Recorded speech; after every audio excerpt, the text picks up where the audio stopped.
Ce document traite de sujets qui peuvent être dérangeants pour certaines personnes de l'auditoire, car il révèle différentes interprétations possibles de faits historiques.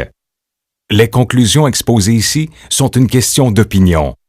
Les preuves sont réelles.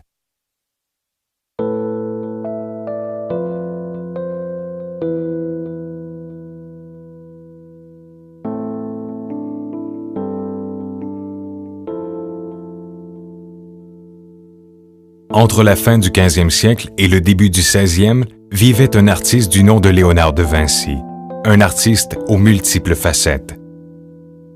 Par le biais de son travail, il laissa derrière lui des vestiges de chemins sacrés et les clés cruciales permettant d'ouvrir les secrets du langage brumeux des symboles. Cet esprit de rébellion laissa Léonard aux abords de l'irrévérence. Pour comprendre le cheminement de Léonard, nous devons emprunter une route plutôt sinueuse, un trajet jonché de signes qui nous permettra de comprendre son ambitieuse dévotion. Presque toutes les œuvres de Léonard de Vinci renfermaient un symbole biblique ou une figure ostentatoire contenant de multiples contradictions. Parfois, on retrouve ces signes au premier plan, et, à d'autres reprises, ils sont à peine suggérés par un geste ou sont contenus à l'intérieur d'une figure. Jean le Baptiste, personnage énigmatique ou personnage intentionnellement mis à l'écart? Pourquoi les Saintes Écritures furent-elles si réservées à l'égard de l'homme qui annonça la venue de Jésus? Pourquoi Léonard le peignait-il dans presque toutes ses œuvres? Quel message voulait-il nous transmettre de par son omniprésence?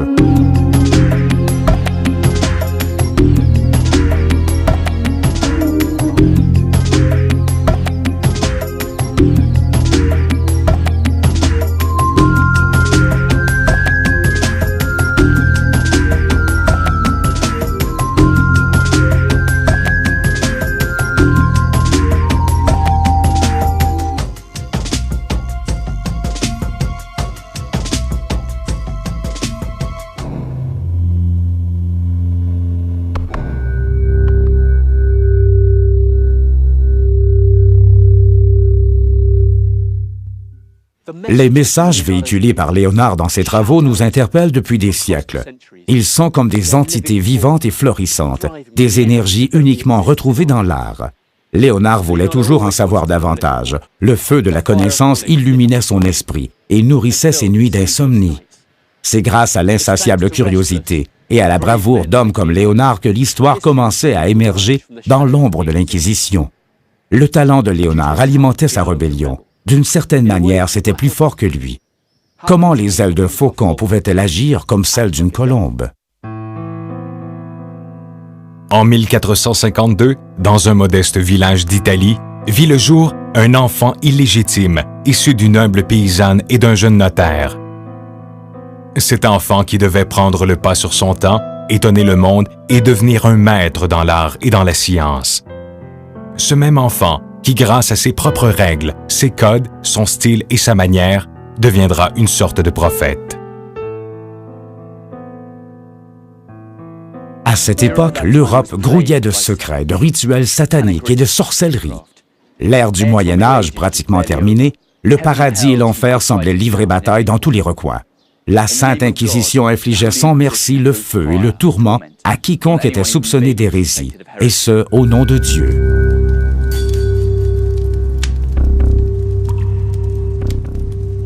Sa véhémence était ressentie aux quatre coins de l'Europe. Sa parole était incontestable, et pourtant personne n'était au-dessus de tout soupçon. Autant d'hérésies devaient être punies et compensées par le sang.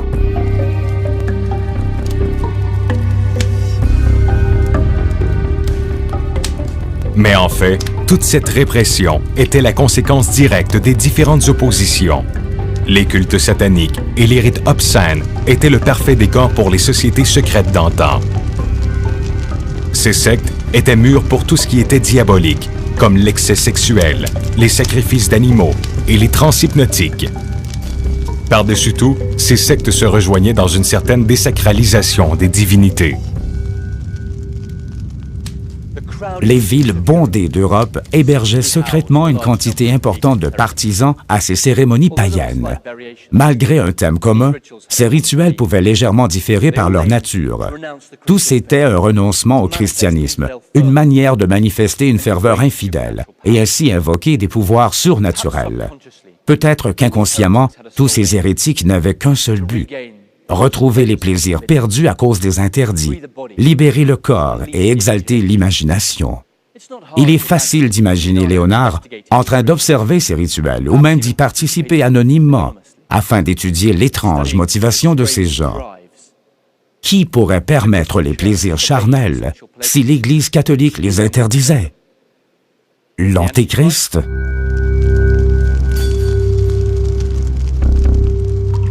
Malgré la persécution acharnée et l'anéantissement de ses partisans, la messe noire était un rituel très répandu. Imaginons un instant Léonard, épiant ces cérémonies nées de l'antifoi. L'hostie noire jaillissant des flammes du bûcher, le Messie injurié, insulté. Son nom était déshonoré et son image souillée. En réponse au sexisme revendiqué par le catholicisme, plusieurs femmes présidaient certaines de ces cérémonies. Les hurlements désespérés de ces prêtresses s'élevaient au-dessus de l'odeur nauséabonde des bêtes sacrifiées. Le blasphème, les orgies, l'émission des odeurs de sang et de sexe demeuraient les finalités de l'évocation de l'ange noir. La plupart des sectes hérétiques vouaient un culte à tout symbole qui offensait les dieux chrétiens. Les crânes, les cornes, les chats noirs et les serpents. Ceux-ci incluaient les évangiles apocryphes, qui contenaient les comptes rendus non officiels des événements du christianisme. Sans aucune raison apparente, ces écrits furent exclus de la Bible. En voici un élément essentiel. Pour l'Église catholique et l'Inquisition, il existe des variantes possibles en termes d'hérésie. Cela pouvait aller des sectes radicalement démoniaques aux diverses ramifications du christianisme. Celles-ci étaient souvent non antichrétiennes et non blasphématrices, mais ne pouvaient suivre les dogmes imposés du Vatican. Une de ces sectes avait foi en Jean le Baptiste. Pourquoi cette croyance était-elle considérée comme hérétique? Léonard était-il un partisan de Jean le Baptiste? Chose certaine, il voit une fascination profonde à ce prophète du désert. Étudions avant tout de plus près ce personnage qui obsédait autant Léonard. Un personnage étrange dans les évangiles. Un personnage solitaire, isolé. Bien que selon la Bible, on perçoit Jean le Baptiste comme appartenant à une autre histoire, dans la version païenne des évangiles, il lui est attribué un rôle beaucoup plus central. Il est miraculeusement né d'une femme âgée de 80 ans. Bien que Jean le Baptiste soit l'homme qui baptisa Jésus, il prendra son propre chemin et aura ses propres partisans. Il ne se joint pas au groupe qui entourait le Messie. Après son ascension, après avoir gravi les échelons du pouvoir, l'Église catholique persécuta les partisans de Jean le Baptiste, au même titre que s'ils suivaient l'Antéchrist. Les fréquentes apparitions de Jean le Baptiste dans les œuvres de Léonard nous suggèrent un côté plus sombre des croyances de l'artiste. Souvent dissimulés dans les œuvres de Léonard, des codes secrets faisant référence aux profondes convictions de l'artiste. Si ces symboles étaient découverts, ils auraient été jugés comme étant hérétiques et condamnables. Des signes et des symboliques assez subtils pour éluder l'œil accusateur de l'Inquisition. Des signes qui, aujourd'hui, ressortent clairement de ces canevas anciens. De 1513 à 1516, Léonard peint Saint Jean le Baptiste. Aucune documentation ne prouve que cette œuvre résulte d'une commande ou qu'il ait été rémunéré pour la réaliser. Son désir personnel de rendre hommage à ce saint, d'exprimer toute la compassion qu'il pouvait ressentir à l'égard de cette secte loyale à Jean le Baptiste, est sans doute à l'origine de sa création. Léonard dissimula plusieurs messages subtils à même la peinture.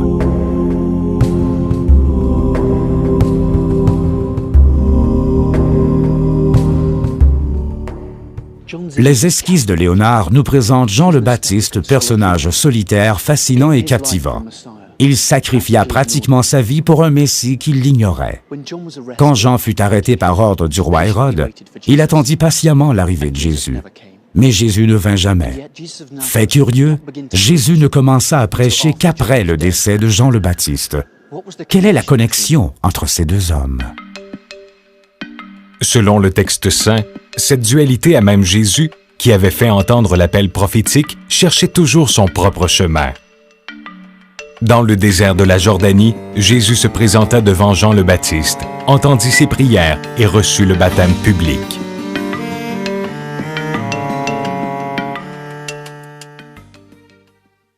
Les soldats d'Hérode, les Samaritains, les Lévites de Jérusalem et même les Arabes arrêtaient leurs chameaux à cet endroit. Tous voulaient entendre cette voix jaillir du désert. Jésus et Jean, les deux jeunes prophètes face à face, le regard pénétrant de l'un et les yeux inébranlables de l'autre. Et au-dessus de la foule planait une question qui allait continuer à exister au sein de groupes hérétiques. Qui était le vrai Messie? Jean le Baptiste mourut tragiquement aux mains d'Hérode. Ce roi fut hypnotisé par la danse de Salomé et devint ainsi prisonnier d'une promesse. « Demande-moi ce que tu veux », affirma-t-il à la danseuse.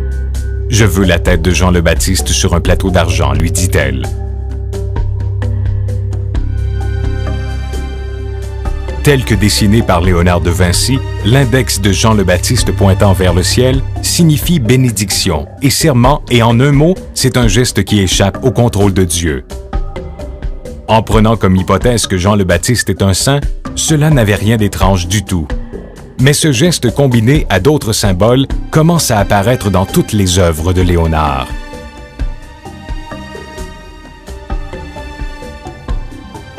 Même sur les peintures qui ne sont pas directement liées à Jean le Baptiste. Sa présence prend dès lors d'autres significations. Certaines sont loin d'être orthodoxes.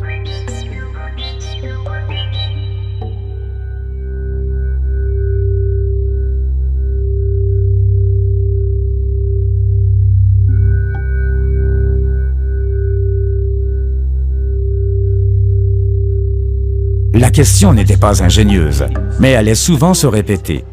Pourquoi Léonard était-il si déterminé à dépeindre Jean le Baptiste dans des œuvres où, apparemment, il n'y avait aucun lien? Étudions la vraie importance que Léonard portait à Jean le Baptiste. Artistiquement, toute trace de sacrilège était invisible. Mais dans ses œuvres résidait un doute inquiétant. Et si Jean le Baptiste tenait une place prépondérante par rapport à Jésus? Et si l'humanité avait mal identifié Dieu?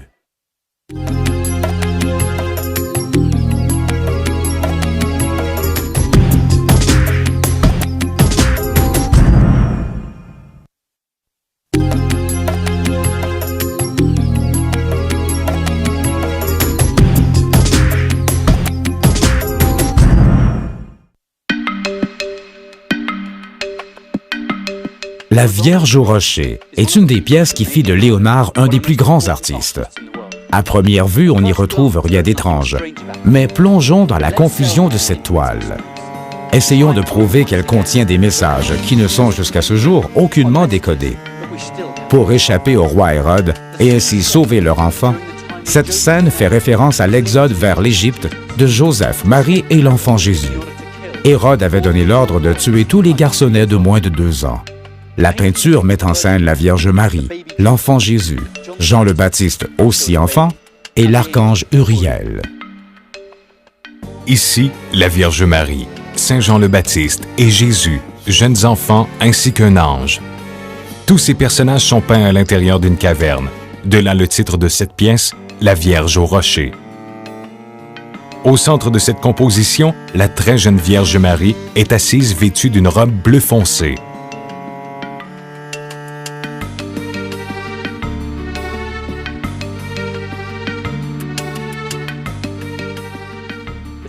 Les choix des personnages et du lieu de cette scène ne sont peut-être pas saisissables. Le mystère débute une fois que nous nous posons la question à savoir lequel des deux est Jésus. Regardons les mains, la position et l'attitude des corps. En ayant en tête les standards religieux de l'époque, nous trouverons de déroutants détails. Les personnages sont liés par des regards, des gestes, un langage symbolique des mains et de la posture des corps. Variant selon leur position, tous ces éléments possèdent une signification. En suivant des codes, il est alors possible de découvrir l'identité de Jésus dans l'œuvre de Léonard.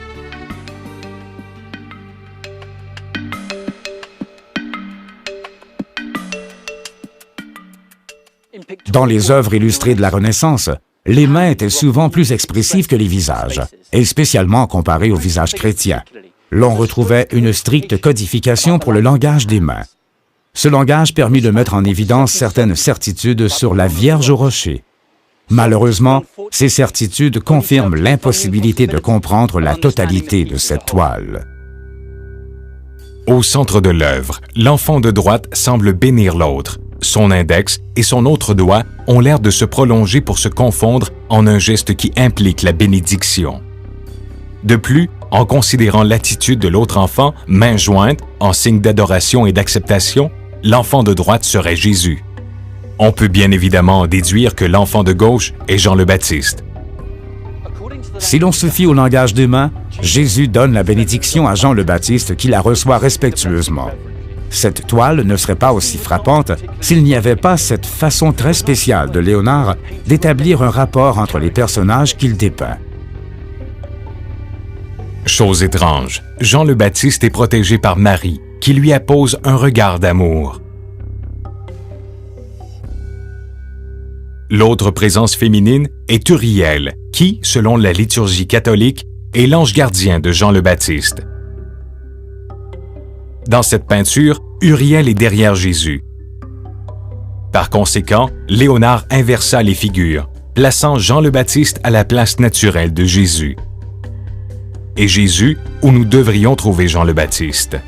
De plus, la main de Marie semble menaçante envers Jésus, celui qu'elle devrait protéger. Jean avec Marie et Jésus avec Uriel. Pourquoi tant d'ambiguïté entre noms et rôles? De plus, Uriel semble pointer Jean, qui pourrait vraisemblablement être l'émissaire. Mais quelle était la vraie identité de cet émissaire? Tous ces changements de place culminent en plus de détails. L'art religieux est régi par une convention sur le positionnement des mains, une convention qui respecte la posture et reflète la hiérarchie religieuse.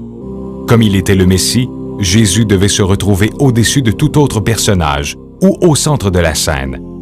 Visuellement, pour ne pas impliquer que quelqu'un était plus important que lui, personne ne devait se retrouver au-dessus du Sauveur.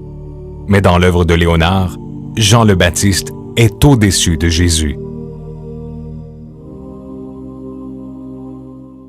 À l'époque de la Renaissance, pour souligner l'importance de la hiérarchie, tous les artistes faisaient une sorte de distribution des rôles. Léonard ne laissait rien à la chance, et la négligence n'était pas une possibilité.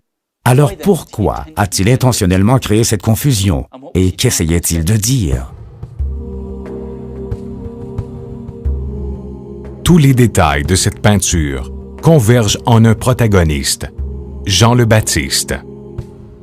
Jean est au-dessus de Jésus. L'archange Uriel le pointe du doigt, le désignant comme l'élu. Marie protège Jean et non Jésus, qu'elle semble au contraire retenir d'un geste de la main gauche.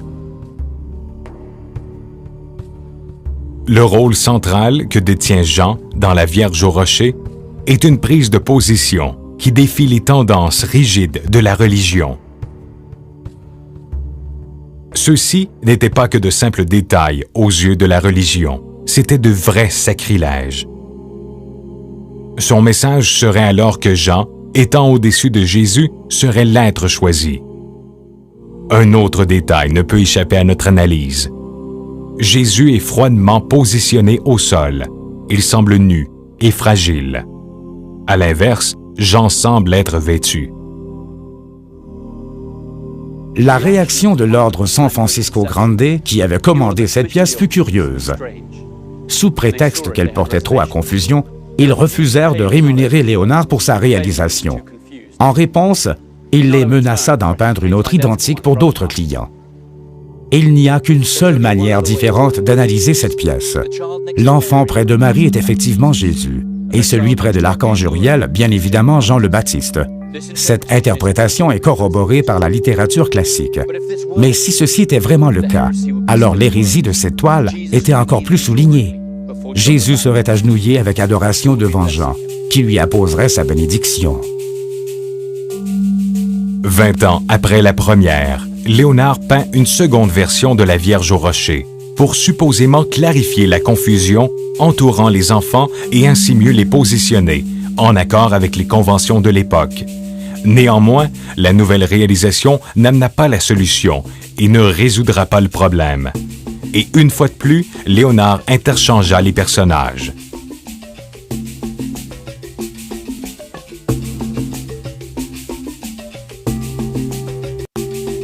Les sociétés secrètes auxquelles Léonard appartenait affirmaient qu'à l'origine, Jésus était un disciple de Jean le Baptiste et que tous deux devinrent rivaux. Ce serait plus tard que les disciples et les pauvres firent de Jésus le Messie, élevant ainsi sa position. Il est reconnu que Jean était très populaire et respecté de ses fidèles, qui d'ailleurs créèrent leur propre Église, une Église qui n'a jamais été mentionnée dans les Écritures officielles. Pouvons-nous vraiment croire en une coïncidence? Malgré sa popularité de l'époque en Palestine, les évangiles auraient-ils raccourci l'histoire de Jean le Baptiste? Selon les évangiles, il est clair que la relation entre Jésus et Jean n'était pas du tout cordiale. En fait, elle était plutôt distante et même tendue. Jean voyait le Sauveur en Jésus. Mais plus tard, une fois en prison, il attendit en vain la venue de Jésus et sa foi en lui flancha.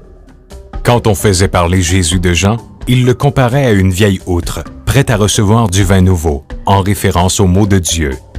Jean vivait en ascète, tandis que Jésus acceptait les cadeaux dignes d'un fils de Dieu. Jusqu'à leur presque extinction, l'Église chrétienne persécuta les fidèles de Jean, les sympathisant à ses doctrines. Ses adhérents comptaient parmi eux des Templiers et autres membres de sectes nés de ses principes. Tous allaient bientôt être accusés d'hérésie.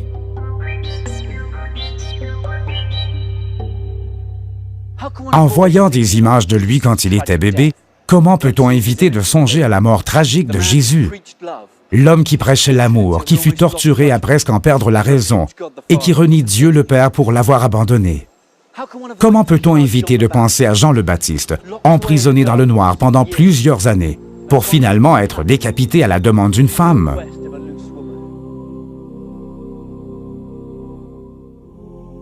D'une manière ultime, cette rivalité contenait-elle la graine du malentendu humain, causant ainsi leur mort dans la souffrance?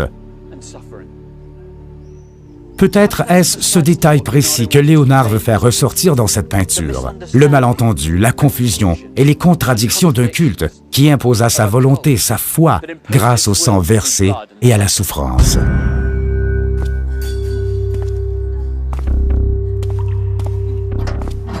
Les sectes dédiées à Jean le Baptiste, Marie-Madeleine et les autres étaient sans cesse persécutées par l'Inquisition. Les membres de ces groupes devaient se cacher. Plusieurs d'entre eux gardaient une foi apparente afin d'éloigner les soupçons. Et pour la survie de ces rites considérés comme hérétiques, ils créèrent des sociétés secrètes qui rassemblaient des groupes de personnes très disparates. On y retrouvait parfois des membres de l'Église catholique, des personnages influents du milieu politique et de l'armée, des aristocrates et des artistes. Au 15e siècle, ces sectes se dissimulaient dans l'ombre des croyances dominantes, disséminant des indices subtils grâce auxquels elles pouvaient être reconnues. Ces marques étaient disséminées aux endroits les plus exposés. On les retrouvait même sur les autels de la toute-puissante Église, tel un rappel à l'ordre. Cela ne s'est pas passé ainsi.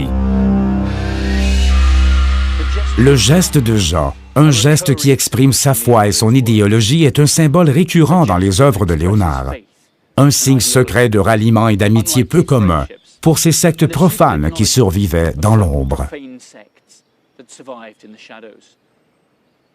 Même si cela pouvait impliquer l'exécution sur le bûcher, Léonard utilisait souvent ce symbole avec provocation. Qu'est-ce qui le poussait à ajouter à ses œuvres dites d'art saint des symboles et messages considérés comme hérétiques?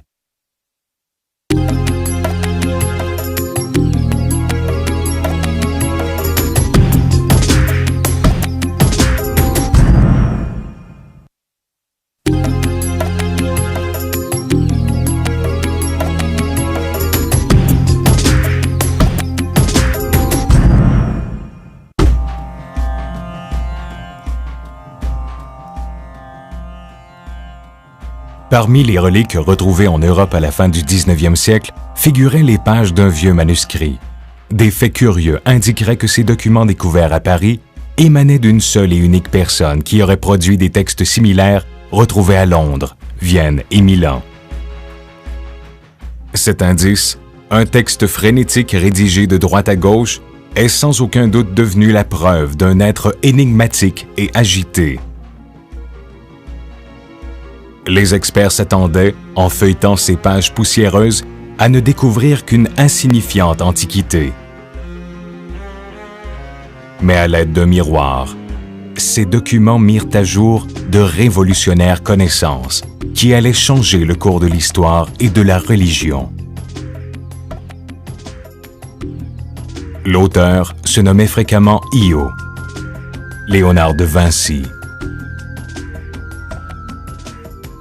Une fois ces 500 pages décodées, les multiples talents de Léonard de Vinci rayonnèrent comme s'ils avaient auparavant été emprisonnés. Chaque facette de sa personnalité entraînait une surprise perpétuelle.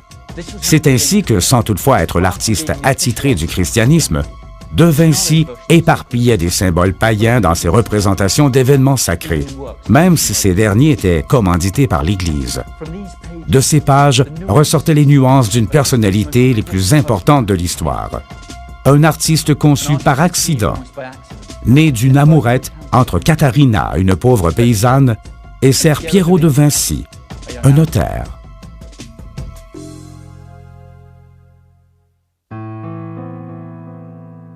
Katharina avait 16 ans. Son rire et sa beauté naturelle lui procuraient ce charme qui la rendait irrésistible pour Piero de Vinci. Mais ces rires n'étaient que provisoires. À l'âge de 24 ans, Piero devait suivre les projets de sa famille, devenir notaire et épouser une femme de son rang, de sa classe sociale. Quand Katharina lui annonça qu'elle était enceinte, Piero de Vinci lui répondit qu'il devait se marier avec Albiera Amadoro, une fille de 12 ans issue d'une famille de notaires. La nuit du 15 avril 1452 à 10h30, à la lumière d'une chandelle, Katharina mit au monde un garçon. Durant les 5 années qui suivirent, il grandit à ses côtés. Durant ce temps-là, il était ignoré de son père qui habitait une des plus belles maisons du coin.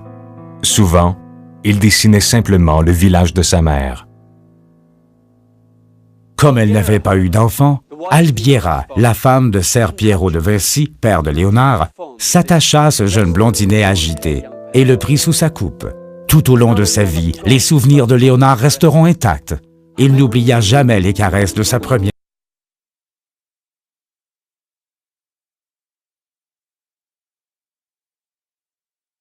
mère.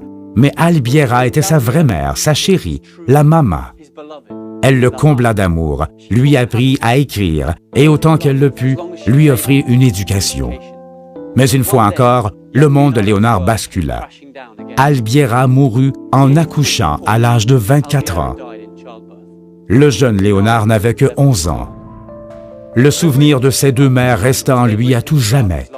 Il commença sa vie auprès de Katharina avec son esprit incorruptible, ses fantasmes inépuisables et son amour pour la nature. Quand il recherchait avec obstination les réponses à ses questions ou quand il se concentrait sur ses recherches très abondantes, il se remémorait Albiera. Sa vie avait été marquée par 2 femmes, 2 absences. Dans les 11 premières années de sa vie, Léonard perdit ses 2 mères. Il se servit du pinceau et de la peinture pour retrouver et combler cette absence de féminité qu'il avait perdue si tôt. Ces deuils marquèrent profondément son aversion contre les femmes. En grande partie, le travail de Léonard exprime cette recherche de l'image féminine, la douleur du deuil, l'image toujours présente et sublimée de ses 2 mères absentes. Il met en scène des familles sans père, des enfants seuls, au regard perdu.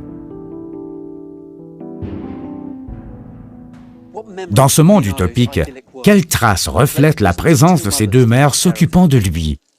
Un monde dominé par la femme, ou peut-être dominé par l'abysse laissé par leur absence. Une absence qu'il essaie de camoufler et de compenser dans l'art. Les formes féminines dans les œuvres de Léonard sont animées d'une énergie débordante, illustrées d'une manière brève et intense. une énergie vitale et lumineuse qui provenait des mains de Léonard. À l'époque où De Vinci créait d'exquises œuvres d'art dédiées aux femmes idolâtrées, comme les Vierges et les Saintes, l'Église avait une vision complètement différente du rôle de la femme.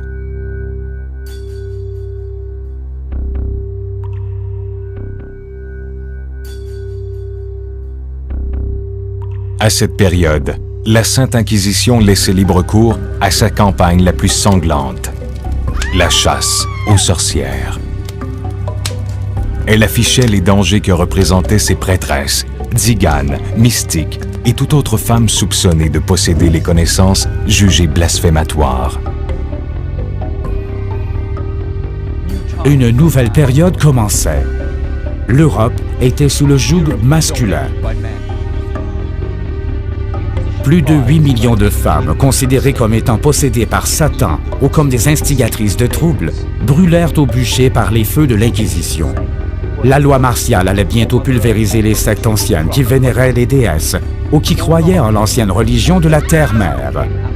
Toutes ces pratiques non chrétiennes devinrent bientôt anticléricales. Malgré ces faits, Léonard, qui créait des œuvres pour cette même Église, y glissait volontairement et toujours des messages profanes osés, ironiques et passionnés. Sous ses pinceaux, les saintes et les vierges prenaient des allures et des formes chimériques, subtiles.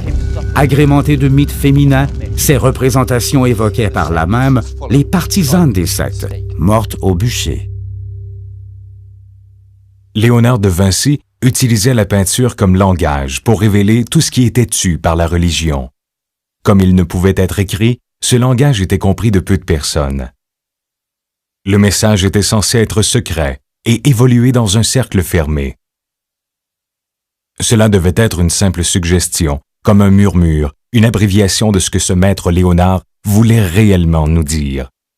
Un simple faux pas pouvait le disgracier. De plus, il savait que si une telle chose se réalisait, aucune de ses connexions influentes n'aurait pu lui venir en aide. Léonard croyait qu'une fois la pensée masculine orientée vers la logique et la science deviendrait évanescente, l'élévation, l'édification spirituelle, la communion avec la nature, le sacré et l'essence féminine seraient possibles. Il y a dans le travail de Léonard peu de caractéristiques spécifiques de sa personne. La recherche du féminin, l'absence de ses deux mères et un profond sentiment antipathique envers les dogmes. L'exaltation de l'illégitimité et tout ce qui sort du cadre de la loi avait une grande importance à ses yeux de par son histoire. Le rejet de son père et les mandats familiaux laissèrent de profondes cicatrices à son âme et à son cœur. L'obscur labyrinthe de son enfance, combiné à ses propres croyances, est clairement représenté dans Sainte Anne, la Vierge et l'Enfant, une œuvre majeure de l'artiste.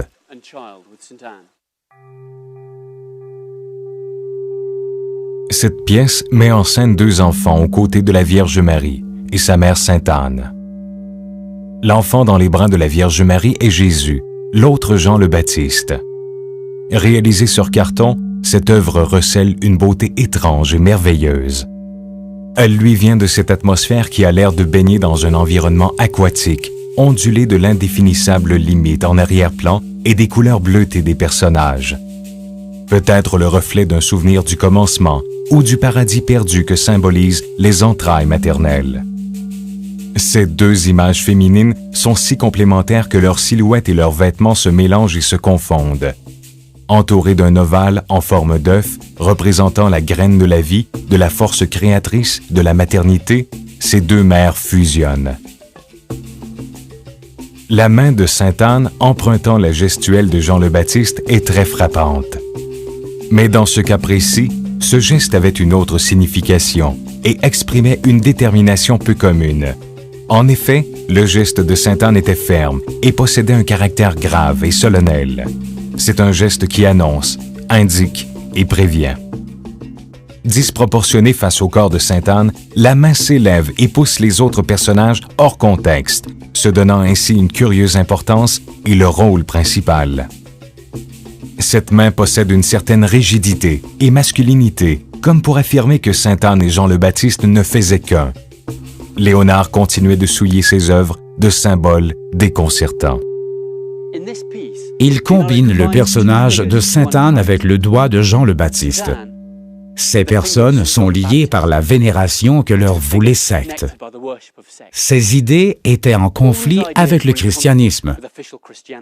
Il créa des labyrinthes et réalisa des œuvres qualifiées d'inachevées. Il y introduisait des figures et des sourires énigmatiques. Dans ses œuvres religieuses, il interchangeait la position et la gestuelle associées aux personnages et aux gestes. Dans presque toutes ses œuvres religieuses, le geste de Jean est représenté. Telle une seconde signature ou un hommage subtil à ses compagnons secrets. Il nous rappelle la nature de ses vraies pensées. Si nous considérons l'ensemble de son œuvre et que nous comptons le nombre d'indices faisant référence à Jean, il devient évident que Léonard appartenait à une de ces sectes fidèles à Jean le Baptiste. Dans la dernière scène, Judas, à gauche derrière Jésus, lève un doigt, comme pour dire « Souvenez-vous de Jean le Baptiste ». Dans l'adoration des mages, on distingue au centre un signe imperceptible associé à Jean, comme pour réaffirmer sa présence dans une scène qui ne lui est pas reliée. Il y a cet arbre, le caroubier, un symbole de Jean, mais également rempli de détails suggérant le geste de Jean. Il rassemble autour de lui des personnages emplis de spiritualité, qui ne célèbrent pas le nouveau-né, mais les racines de l'arbre de Jean. Ce geste est amplifié dans la pièce Sainte Anne, la Vierge et l'Enfant, ainsi que dans Bacchus. À plusieurs reprises, Léonard fait en sorte que nous n'oublions pas Jean le Baptiste. Tous les signes, marques et messages retrouvés dans les œuvres de Léonard expriment un profond sentiment et une forte conviction. Ces peintures devinrent un véhicule pour les voix tues par le sang. Son travail oscillait entre le permis et l'interdit, l'honneur et la condamnation. Où se trouve la ligne qui nous place d'un côté ou de l'autre de l'histoire?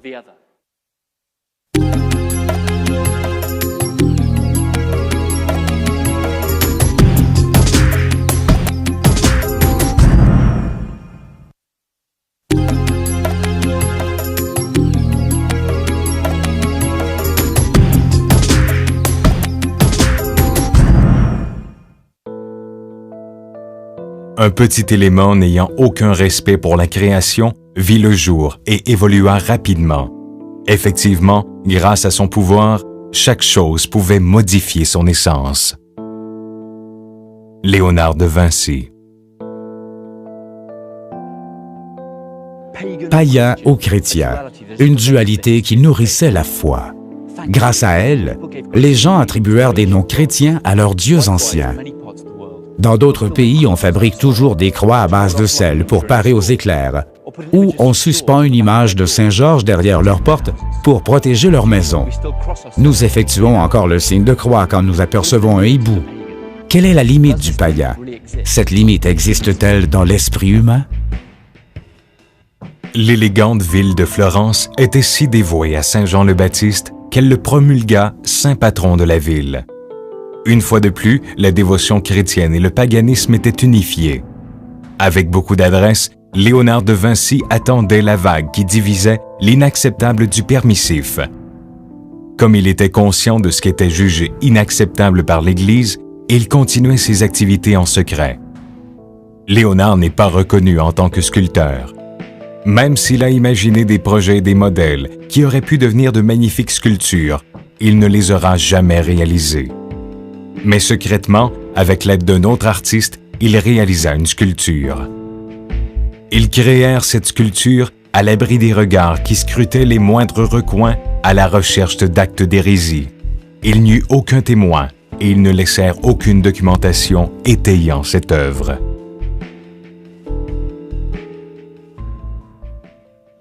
Que pourrait représenter cette unique sculpture de Léonard autre que Jean le Baptiste?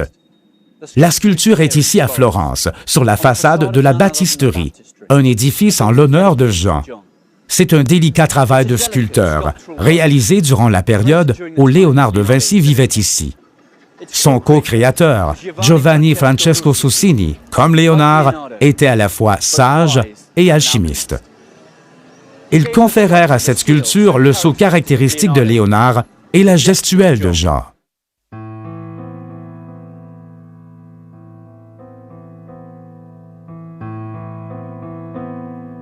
Combien de clins d'œil connus prouvant l'existence de cultures hérétiques peuvent être retrouvés dans l'art religieux représentant des saints chrétiens?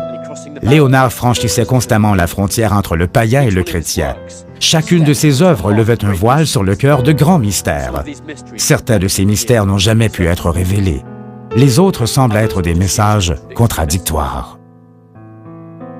Saint Jean le Baptiste, prêcheur du désert. Son nom est synonyme d'humilité et de spiritualité. Dans le travail de Léonard, Jean le Baptiste arbore une posture féminine, ce qui contraste grandement avec l'image du prophète fort qu'on lui conférait. Une autre pièce de Léonard décrit Bacchus, un dieu ancien de la mythologie classique. Avec le temps, ce dieu est devenu une sorte de figure féminine. Les vignes rappellent qu'il est le dieu du vin et des festivités. Les voix des dieux oubliés, les prières anciennes qui vivent dans les temples, dans des ruines méconnaissables. Même de petits rituels y étaient répétés sans toutefois savoir pourquoi. Dans cette guerre de symboles, païens et chrétiens absorbaient et interprétaient ces différents signes dans l'ultime but de déterminer une seule religion. D'où les rituels du monde chrétien, l'écho et les coutumes anciennes. Jean le Baptiste et Léonard de Vinci croyaient en une communion avec l'âme cachée en toutes choses. Dans ce sens, leur vie était ponctuée de rituels constants. Léonard est né juste sous nous, à Vinci, un petit village aux portes de Florence. Durant les 5 premières années de sa vie, il était en contact constant avec la nature. Nourri par la campagne toscane, cela se ressentait dans son travail. Selon les coutumes chrétiennes du village, avec les montagnes environnantes comme témoins, sa mère Katharina le baptisa. Elle lui donna un nom, l'amour et l'affection dont il se rappela toute sa vie. Avec les années, l'enfant grandit et devint un brillant artiste, un inventeur en avance sur son temps, un membre de secte, de société secrète qui défiait les dogmes en place. Mais ici, au travers des oliviers, et sous l'œil protecteur de sa mère, le jeune Léonard rassemblait du bois pour les feux de Jean le Baptiste, pur et spontané, comme n'importe quel enfant.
Ce document traite de sujets qui peuvent être dérangeants pour certaines personnes de l'auditoire, car il révèle différentes interprétations possibles de faits historiques.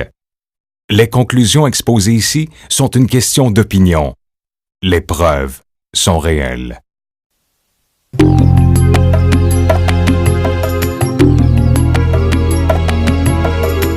À la fin du 15e et au début du 16e siècle, vécut un homme fascinant, un rêveur, un inventeur et un artiste. On doit à son coup de pinceau Très caractéristique, la réalisation des toiles les plus splendides et énigmatiques que le monde ait jamais vues. Sa fertile imagination conçut d'étonnantes inventions, poussant ainsi les limites du pouvoir créatif de l'homme. Léonard de Vinci, l'art et la science, l'inspiration et la connaissance. En résultera une impertinence très inattendue, un secret extrêmement intime exprimé dans une de ses œuvres les plus populaires. Une révélation qui nous garantirait une perception différente du visage que nous pensions connaître. Le secret que renferme le sourire de Mona Lisa. Mona Lisa est certainement une des plus grandes œuvres de l'histoire de l'art. Combien d'interprétations ont été émises à son sujet? Combien de fois a-t-elle été reproduite, contrefaite ou volée? Un trésor bien gardé est enfoui dans son sourire. Une vérité absolue, prête à être découverte. La recherche de cette vérité nous mènera à la clé ouvrant la porte de la vie de Léonard. Une vie vouée à atteindre une perfection inaccessible et qui, en 1503, incarnait les ambitions les plus démesurées, comme voler et traverser le ciel tel un oiseau, ou une autre chimère, la création d'un être parfait résultant d'une mixtion entre les attributs de l'homme et de la femme.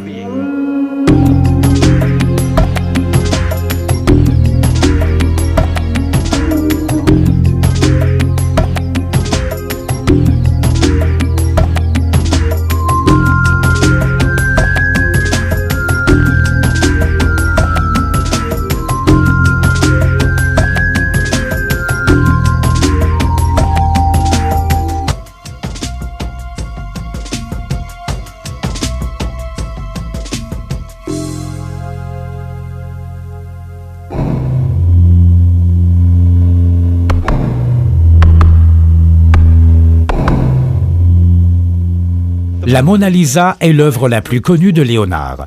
Il n'est pas surprenant qu'elle ait été décrétée l'œuvre la plus populaire au monde. Son nom atteignit les plus hauts sommets de l'histoire de l'art. Tout au long de l'histoire, son sourire inspira et éclaira nombre d'artistes.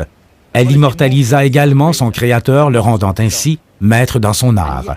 Cependant, une seule interrogation peut nous éclaircir sur une quelconque idée reçue à propos de cette œuvre. Cette question est, où se trouve-t-elle maintenant? La réponse peut paraître évidente. Elle est exposée au musée du Louvre à Paris. Et si nous affirmions que ceci est faux? La peinture fut créée entre 1503 et 1505 à Florence.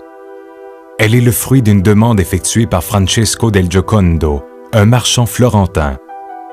Il souhaitait un portrait de sa troisième femme, Lisa Gherardini, sa cadette de 20 ans, qu'il avait épousée quelques années auparavant. Pour Léonard, ceci n'était pas qu'une simple commande. Cette tâche, ce portrait de Mona Lisa, fut pour lui une expérience fascinante. Elle fut uniquement conduite par son désir de voler, un désir ardent qui, à cette époque, devint une obsession.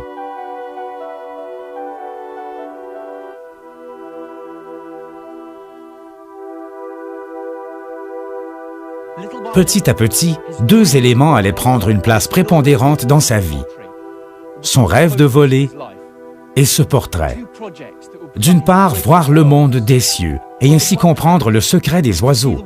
Et d'autre part, réaliser un portrait regroupant les symboles résumant l'essence propre de l'être humain. Des symboles qui transcendent le temps et ses limites.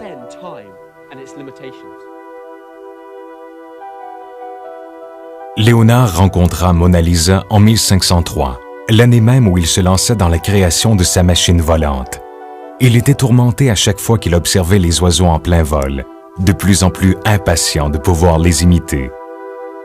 Il était obsédé par le fait de voler, de pouvoir voir le monde d'en haut, et ce, depuis sa plus tendre enfance. Il occupait son temps à la réalisation de ses machines volantes et aux séances de pose avec Lisa. À cette époque, elle n'avait que 24 ans et Léonard plus de 50. Pour ses séances de travail avec elle, il interrompait généreusement ses calculs sur le vent ou la densité de l'air.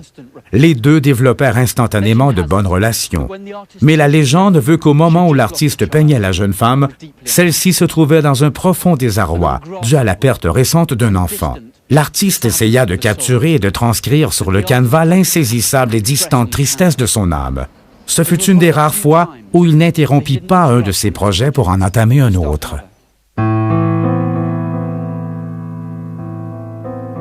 Pour être un peu plus précis, le mari de Lisa avait engagé des musiciens pour égayer et enchanter ses journées de travail avec Léonard. À l'époque, ceci était de coutume pour soulager la fatigue et éloigner l'ennui de ses séances.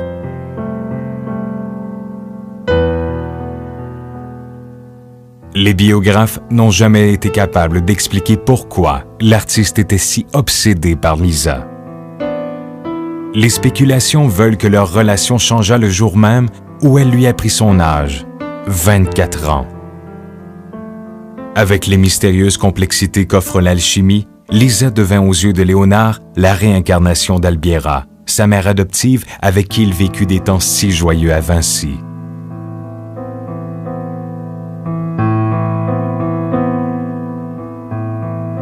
En effet, Albiera était décédée à 24 ans, âge de Lisa à cette période. Peut-être voyait-il cette mère à chaque fois qu'il posait son regard sur Lisa. Chose certaine, pour plusieurs raisons, l'artiste ne pouvait jamais se séparer de ce mystérieux canevas. Il le garda à ses côtés jusqu'à la fin de ses jours. Ceci ouvre une autre porte vers un labyrinthe rempli de questions complexes.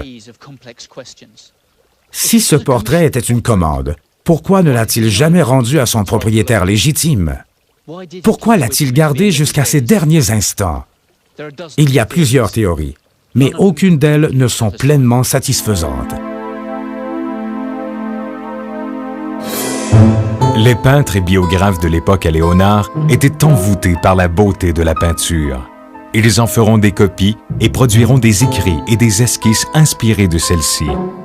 L'analyse la plus crédible est celle de Vasari, un biographe contemporain de Vinci et d'autres peintres de la Renaissance. Vasari fut le premier à appeler ce portrait Mona Lisa, 3 décennies après la mort de Léonard. Son nom d'origine, Madame Lisa. Ce fameux biographe expliqua que De Vinci n'amena pas le portrait inachevé avec lui quand il quitta Florence pour aller finir ses jours en France, au château de Clos-Luzet. À l'inverse, Antonio de Beatis, qui rendit visite à Léonard dans ce château de Clos-Luzet en 1517, mentionna sans ambiguïté dans ses journaux que vers la fin de sa vie, 3 pièces se trouvaient aux côtés de l'artiste, celle de Jean le Baptiste, celle de Sainte-Anne et le portrait d'une mystérieuse dame de Florence.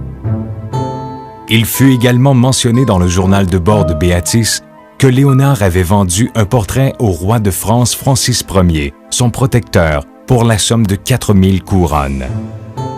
Cette peinture est exposée aujourd'hui au Louvre. 2 chroniques complètement contradictoires. Une controverse que personne n'a pu clarifier. Léonard a-t-il apporté la Mona Lisa avec lui en France? Ou l'a-t-il laissée ici, inachevée, à Florence? Peut-être que ces 2 événements ont eu lieu. C'est à cet instant qu'une énigme se dédouble. Pourrait-il y avoir 2 tableaux portant le même nom? L'un perdu et l'autre au Louvre? Lequel des 2 serait la vraie Mona Lisa? Regardons de plus près. La Mona Lisa, telle que décrite par le biographe Vasari, a des traits spécifiques qui ne correspondent pas avec ceux de la peinture exposée au Louvre. En fait, un minuscule détail devient plus qu'une évidence. Les sourcils de Mona Lisa. La biographie fait l'éloge du naturel des sourcils de Mona Lisa, de la manière dont ils semblent émerger de chacun de ses pores en parfaite harmonie avec sa peau. Autant dire que les sourcils et les cils sont des éléments fondamentaux au réalisme du portrait. De plus, cette chronique souligne également son puissant regard, par une aggravation de la continuité de ses cils. Regardons la peinture. Dans la célèbre version du Louvre, où sont les sourcils?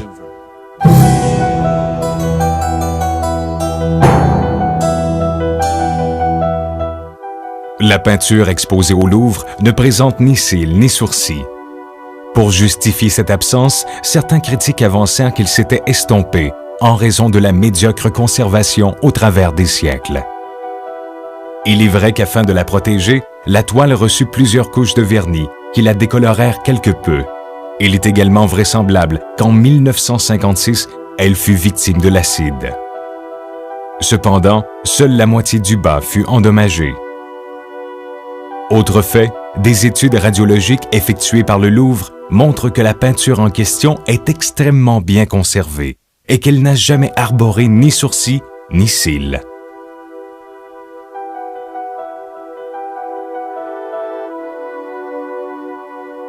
Les preuves deviennent irréfutables. 2 tableaux portant le même nom, mais aux destinées très différentes. D'un côté, le portrait fidèle de la jeune Mona Lisa, aussi connue sous le nom de Joconde, épouse de Giocondo. Ce portrait inachevé de la jeune femme avec sourcils et cils resta à Florence. De l'autre, une seconde peinture, la fameuse réalisation où le sujet n'a pas de poils sur le visage. Une des plus grandes œuvres de l'histoire, la préférée de Léonard, et celle qu'il aura contemplée jusqu'à ses derniers jours. 2 peintures, une d'elles inachevée et vouée à l'oubli, et l'autre terminée et exposée au Louvre. Il existe une fresque surprenante du grand peintre Raphaël de Zanzio qui soutient la théorie des 2 portraits. Pendant que Léonard peignait Mona Lisa, Raphaël lui rendait visite à son studio à Florence. Subjugué par l'œuvre, il entreprit une esquisse identique que l'on retrouve également au musée du Louvre. 2 différencent la démarque du célèbre portrait de Léonard. Premièrement, les 2 colonnes érigées de chaque côté de la figure sont inexistantes dans l'œuvre de Léonard. L'explication de cette absence tiendrait dans le fait que, à travers les siècles, la peinture aurait peut-être été coupée, rajustée jusqu'à atteindre sa dimension actuelle de 53 par 57 cm. En revanche, la seconde différence est beaucoup plus frappante. La femme sur la toile de Raphaël possède des sourcils bien définis.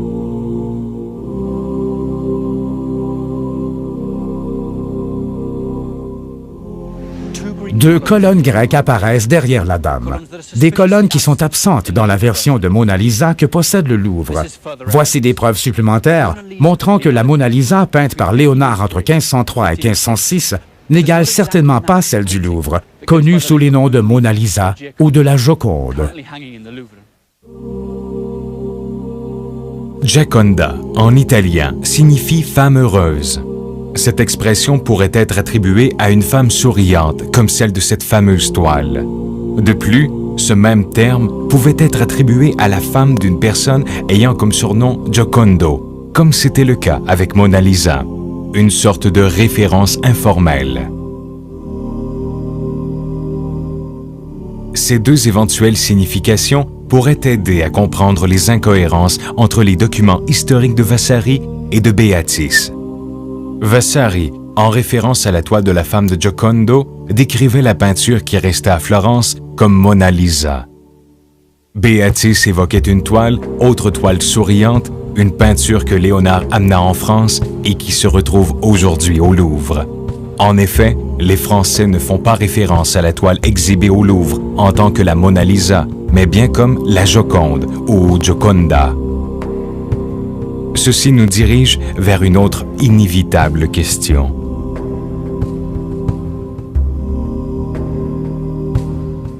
Qui est donc représenté dans la plus grande œuvre d'art au monde?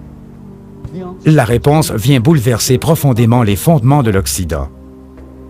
Une vérité transcendante et mystérieuse nous mène une fois de plus vers Léonard le Rebelle, qui continue de nous parler de l'au-delà, comme pour ébranler nos croyances, dissiper nos idées longuement acceptées et nous confronter à de grandes vérités.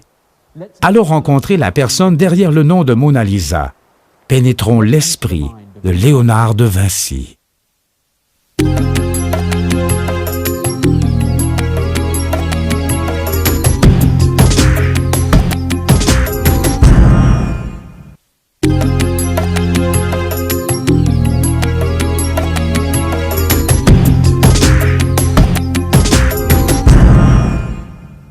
2 peintures, l'une au Louvre et l'autre disparue, comparables à 2 participantes au jeu de la ressemblance et de la différence, proclamant chacune son authenticité.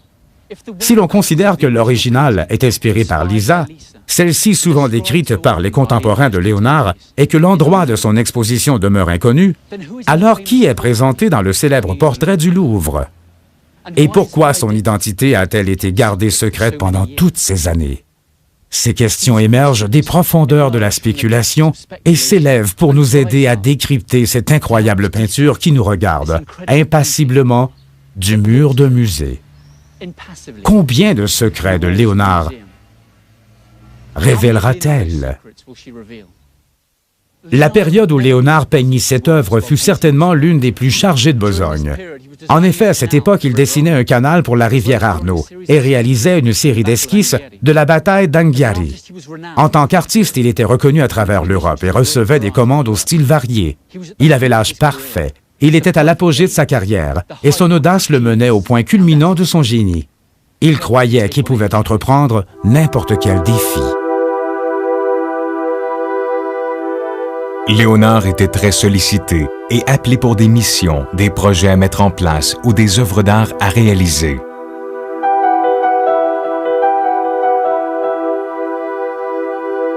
Mais son esprit ruminait une idée depuis des années.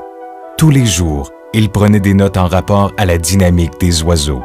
Il détaillait le mécanisme de leurs ailes, les faisant varier en fonction du vent.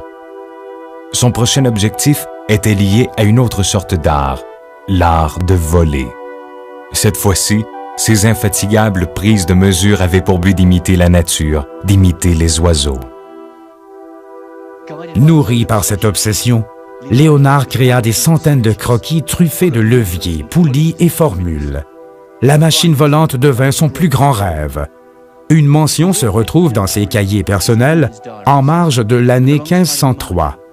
Une phrase peut être un conseil, un souhait, ou mieux encore, une prémonition. N'attends pas davantage. Si ton oiseau peut voler, il doit le faire maintenant. Cette année, comme toutes les autres, passera rapidement. Léonard de Vinci.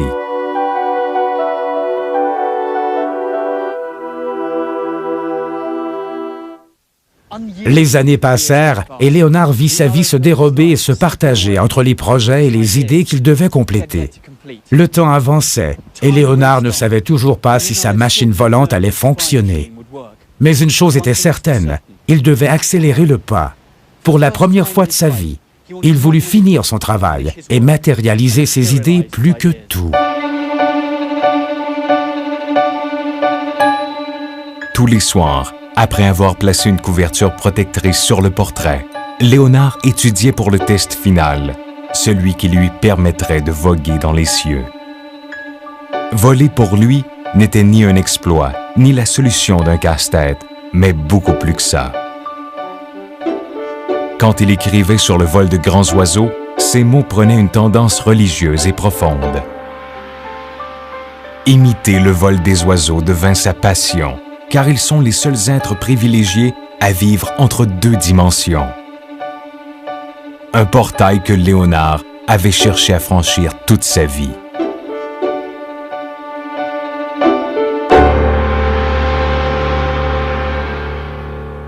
Mais ce rêve ne satisfaisait pas son obsession, son esprit en redemandait. Capturer les profonds sentiments de la femme en face lui devint une expérience passionnante. Un portrait révèle l'âme d'un individu, et Léonard rêvait de pouvoir faire rejaillir cette âme. Alors, jour après jour, il organisait son temps afin de donner libre cours à ses 2 grandes obsessions.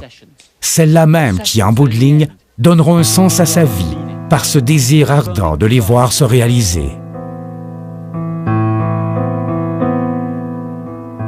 C'est au crépuscule que Gioconda venait poser pour son portrait. Il est rapporté que Léonard et Gioconda ressentaient une profonde affection l'un envers l'autre. Léonard l'entourait de poésie, de chansons et de conversations hors du commun. Il lui racontait souvent des histoires et ils riaient ensemble. Pendant ce temps, son esprit luttait pour capturer l'harmonie exprimée sur ce visage. Il scrutait son visage, le mouvement des muscles autour de sa bouche.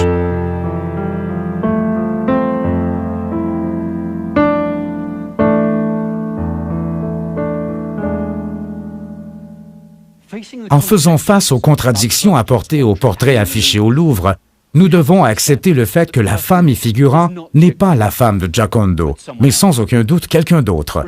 Les documentalistes qui défendent le concept des deux versions maintiennent fermement que les deux toiles sont les fruits de l'incomparable toucher de Léonard. Les deux œuvres se ressemblent peut-être, mais demeurent dissemblables, chacune étant fondamentalement distincte. Elles mettent en valeur des personnes différentes, l'une inspirée de l'autre. Si Mona Lisa n'est pas celle qu'elle devait être, et sachant qu'il n'y a aucune source fiable pour confirmer son identité, alors qui Leonardo a-t-il peint dans sa plus grande œuvre? Depuis la création de cette œuvre, l'histoire et les tumultes qu'elle suscita se rapprochent plus d'un roman de détective que d'une œuvre d'art. Un complément d'information sur l'œuvre nous orientera peut-être dans la bonne direction. Examinons la peinture du Louvre. Ses mains potelées, son attitude, ainsi que son air paisible suggèrent la notion de fécondité, ce qui laisse sous-entendre qu'elle était enceinte. De plus, sa poitrine généreuse, sa tenue vestimentaire plutôt ample, ainsi que sa posture, supportent également l'idée que Léonard peignit une femme enceinte.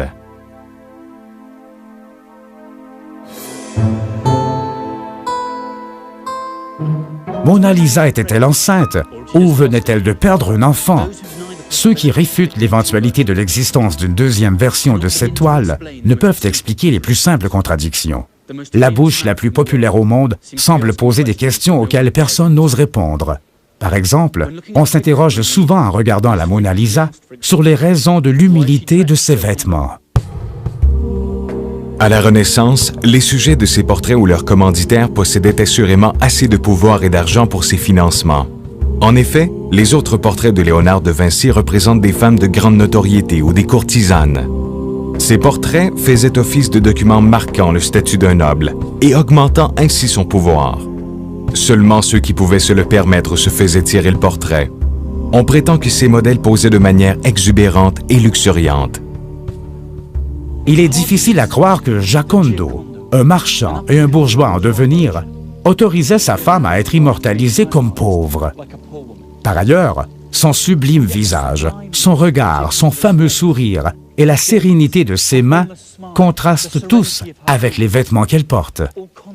Ceux-ci ne sont-ils pas encore des preuves qui nous sautent au visage?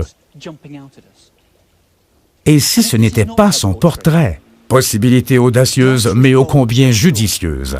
Le portrait le plus populaire du monde ne serait pas un portrait de Mona Lisa, mais plutôt un portrait de Léonard de Vinci, un autoportrait.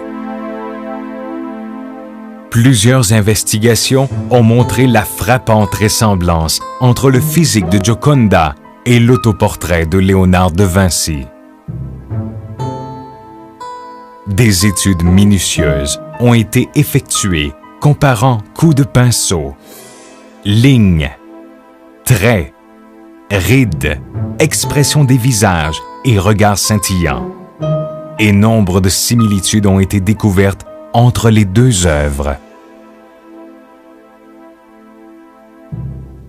Il est coutume d'affirmer que les artistes expriment toujours une part d'eux-mêmes et de ce qui les préoccupe dans leur création.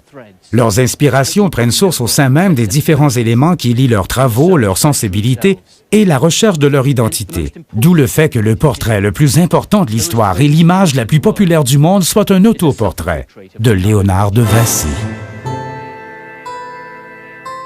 La théorie de l'autoportrait est une explication possible, une justification aux vêtements humbles et au fait que ce portrait ressemble tant à Léonard. En réalité, ce serait la représentation de sa mère biologique, Katharina. Mais il y a une troisième théorie compatible avec les deux autres, la théorie dite de l'hermaphrodite. Selon cette théorie, Léonard n'aurait pas simplement combiné l'image de sa mère avec la sienne, mais serait arrivé à produire la synthèse parfaite du mâle et de la femelle par le biais de la Gioconda. Le résultat de la recherche sur l'androgynie parfaite était en contradiction avec tous les écrits de l'époque. La symbolisation de l'importance de la femme dans la vie de l'homme, la part féminine en toutes choses, la fertilité et la philosophie de la terre-mère sont toutes des tendances qui datent du temps des rites les plus anciens, du temps des évangiles gnostiques. À la vue de tous les indices éparpillés dans l'ensemble de ses œuvres, ces idées peuvent toutes être allègrement attribuées à Léonard. Une attitude dangereuse à observer. Imaginez ce qui aurait pu arriver si l'Église avait compris cet acte de défiance. Il aurait certainement été interprété comme un acte d'hérésie, ou du moins fait scandale. À travers les époques, évoquer le changement de sexe, même dans les œuvres d'art, et à plus forte raison dans une œuvre aussi prestigieuse et populaire que celle-ci, était toujours difficile à accepter. Il aurait été logique d'essayer de la cacher, de la dissimuler sous des centaines de versions différentes, des rumeurs et des informations contradictoires. Cette théorie conduit vers d'autres questions et messages cachés. Devant nous se trouve une interprétation de la sexualité qui propose une nouvelle vision de l'histoire et établit la base d'une théorie révolutionnaire mais ancienne des sexes. Une théorie en conflit total avec les dogmes chrétiens et les valeurs occidentales. Quels sont les messages ésotériques dissimulés à même cet autoportrait? Comme dans tous ses travaux, Léonard cache des symboles dans cette pièce, mais cette fois, il va beaucoup plus loin que dans les autres. L'exultation sacrée de la fusion des sexes, la supériorité divine du troisième sexe.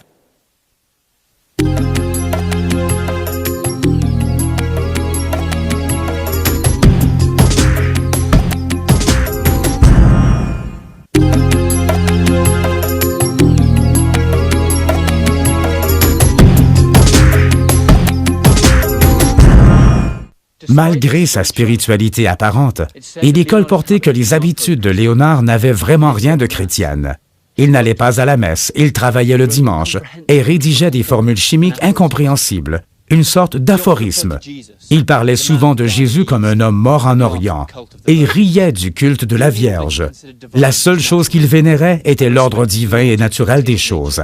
Il approuvait toute loi respectant la nature. Ses pensées et ses actions le plaçaient en position de pécheur aux yeux de l'Église. De plus, ses excentricités lui donnaient un air considérablement démoniaque. Il profanait des tombes, écrivait son journal intime à l'envers et cherchait un élixir pour duper Dieu et repousser la mort. Considérons l'hypothèse où Léonard est un grand maître du prieuré de Sion. Ceux-ci avaient pour mission la protection de la supposée descendance de Jésus et Marie-Madeleine. Par conséquent, le devoir de réaffirmer le rôle de la femme dans l'Église qui les oppressait tant. Il aurait été justifié qu'il eût recours à un langage codé pour exprimer ses secrets et nous transmettre des messages. Un langage complexe, mais déchiffrable par le biais de mots de passe. Ses écrits et diagrammes sont remplis de messages, les anagrammes. Un langage uniquement compris des initiés. Des messages cryptés ou anagrammes, des cryptogrammes, de vrais casse-têtes. Tous des messages secrets disposés ensemble pour que les bonnes personnes parviennent à les comprendre. Se faire démasquer aurait été synonyme de torture, de mort au bûcher.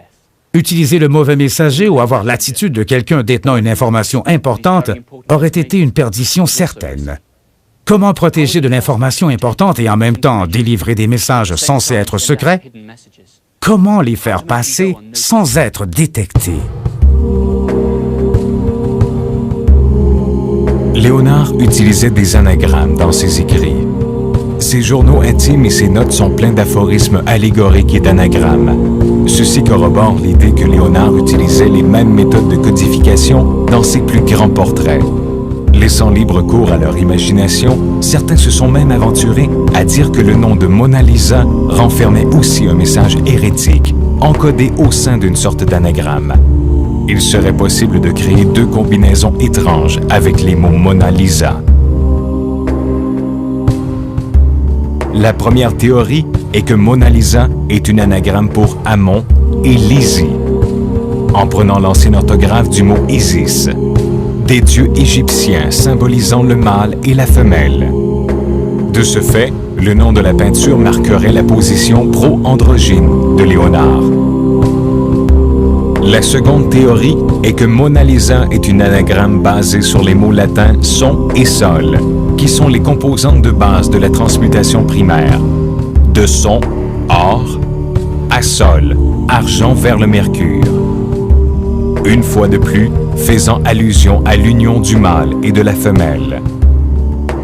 En revanche, les deux théories présentent deux défauts insurmontables. Premièrement, de son vivant, Léonard n'a jamais appelé cette peinture Mona Lisa. C'est Vasari, un biographe, qui lui donna ce nom 3 décennies après sa mort. Deuxièmement, si l'on considère la véritable orthographe de ces mots, Mona Lisa, avec 2 N, provenant de l'italien, tout anagramme comprenant un N est à exclure.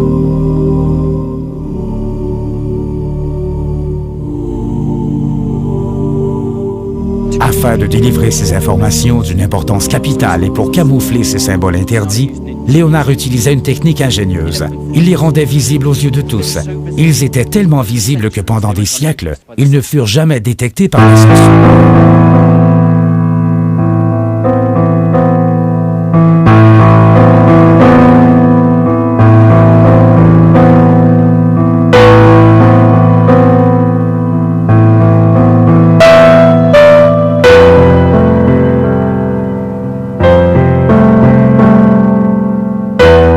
À cette période, personne n'était au courant de l'existence de cette deuxième pièce. Les autres commandes qu'il recevait allaient devoir attendre, y compris celle de la duchesse de Mantua, qui, pendant 15 ans, l'avait supplié de lui faire son portrait. Il préférait passer la majeure partie de son temps avec la femme du marchand.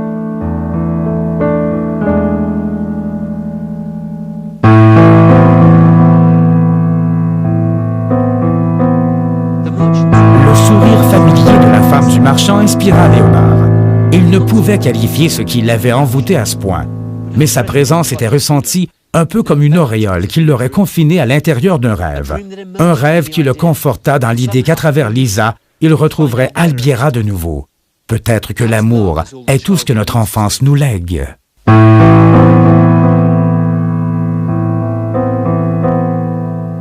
Imaginons la campagne de Vinci durant la récolte. Surveillé par sa mère qui travaille non loin de là, le jeune garçon joue tranquillement dans son berceau.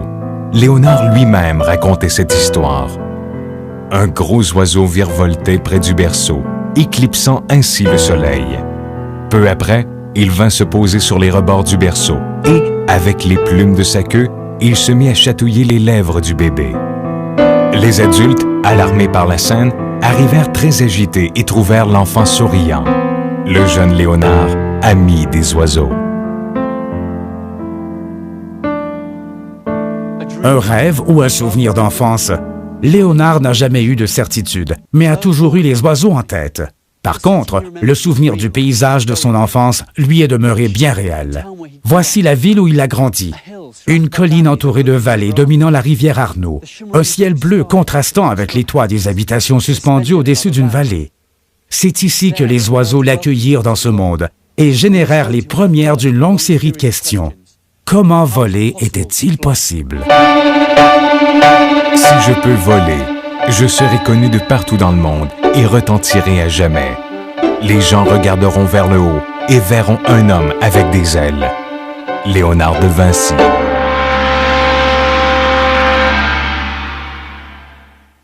Il y a une petite illustration très révélatrice de Léonard. Un dessin exhibé dans un musée en France.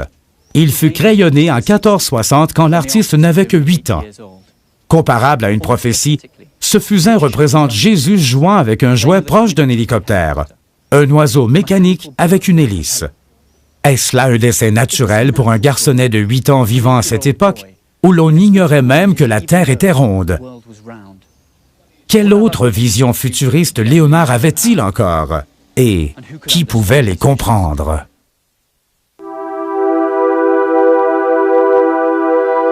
Après plusieurs essais peu fructueux, son projet volant semblait avancer favorablement. Il ne fit pas que reproduire les ailes d'un oiseau. Après des années d'études et d'observations, il était parvenu à accumuler d'énormes connaissances, des éléments clés sur la gravité et sur l'interaction et la résistance de l'air lors de la chute d'un corps. Il assimilait tellement ces mécanismes comme s'il avait eu le corps d'un oiseau.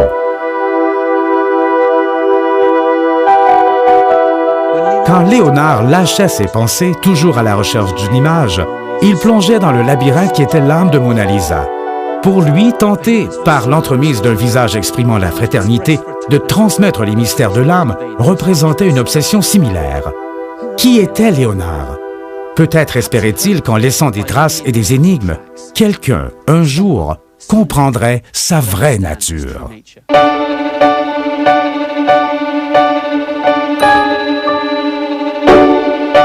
Le premier vol du grand oiseau sera effectué du mont Tchétchéry. Il remplira l'univers de stupéfaction. Léonard de Vinci.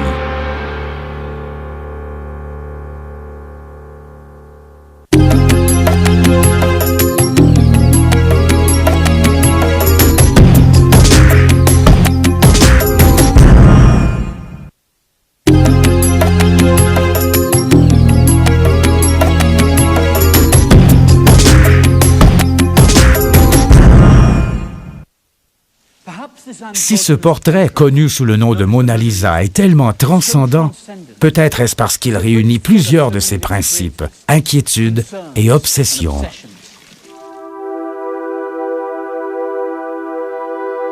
Peut-être que la théorie voulant que Léonard faisait partie des sociétés secrètes qui défendaient la divinité féminine dans l'Église chrétienne était fondée. Ou peut-être que la peinture est un portrait de Katharina, sa mère biologique. Ou encore, est-elle un autoportrait ou même un amalgame de ces trois éléments? Une chose est certaine, avec sincérité et dévotion, Léonard se cherchait lui-même, s'affirmant devant le monde entier en tant qu'artiste, révélant ses envies les plus intimes, ainsi que ses plus grandes craintes.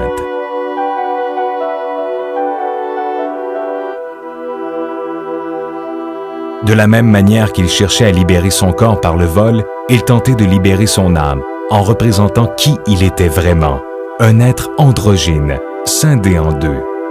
Deux moitiés d'un être, l'une cherchant constamment l'autre, le sexe opposé.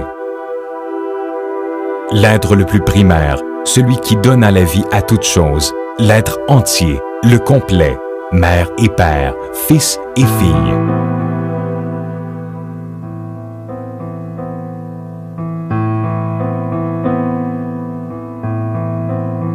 Léonard était probablement amoureux de Lisa del Giocondo. Son amour était sûrement platonique et idyllique. Cependant, c'est par le truchement de la peinture que nous savons que Léonard s'est lui-même représenté. Il lui donna le plus beau sourire de l'histoire, le sourire qui révèle tout en silence, le sourire qui transcende le nom même de Léonard. L'artiste universel. Le sourire de Mona Lisa.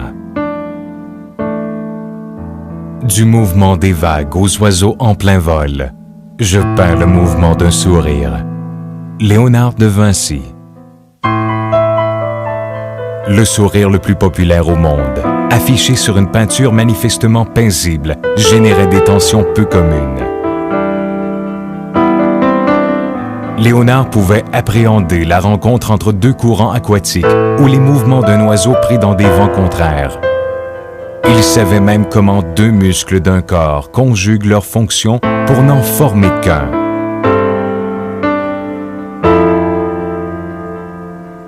Dans l'œuvre de la femme souriante, nous retrouvons un visage qui capture l'instant précis où deux émotions se rejoignent. Le temps et l'espace, la tristesse et la joie.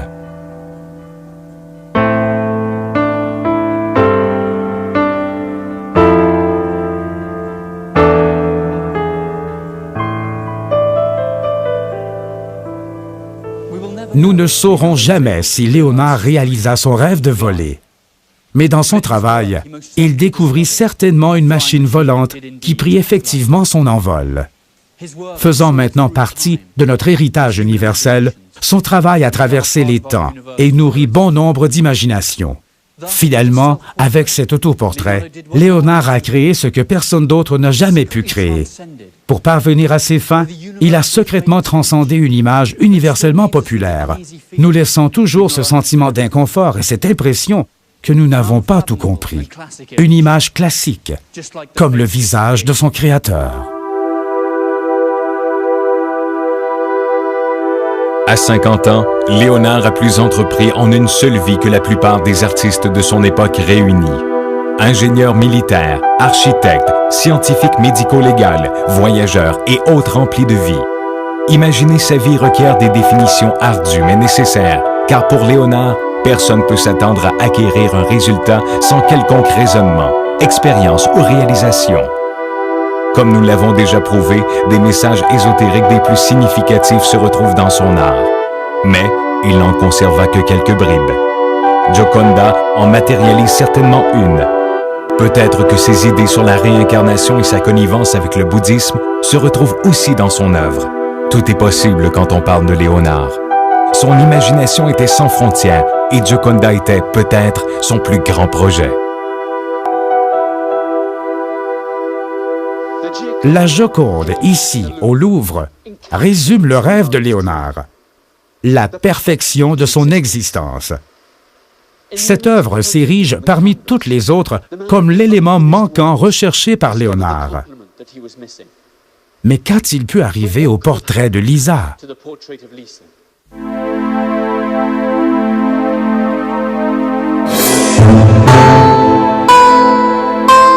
Devant le nombre de commandes et de projets qui affluèrent durant la période où il réalisa cette peinture, Lisa lui répétait qu'elle doutait de son achèvement. Léonard rétorquait que pour lui, ce portrait reposait sur des résultats mathématiques et qu'il était certain de le mener à terme. Mais des mois passèrent et Léonard ne compléta pas la peinture. Lisa rabâchait sans cesse que le peintre n'en viendrait jamais à bout.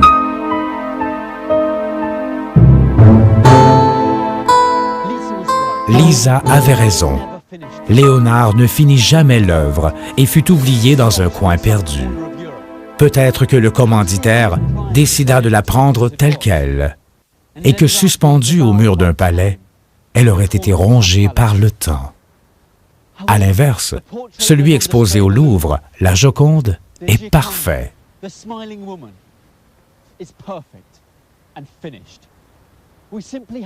Nous devons nous mettre en tête que ce n'est pas le portrait de Lisa et qu'il y avait deux peintures, l'une perdue et l'autre qui exprime l'âme de son créateur. Aujourd'hui, cette peinture est présentée au Louvre.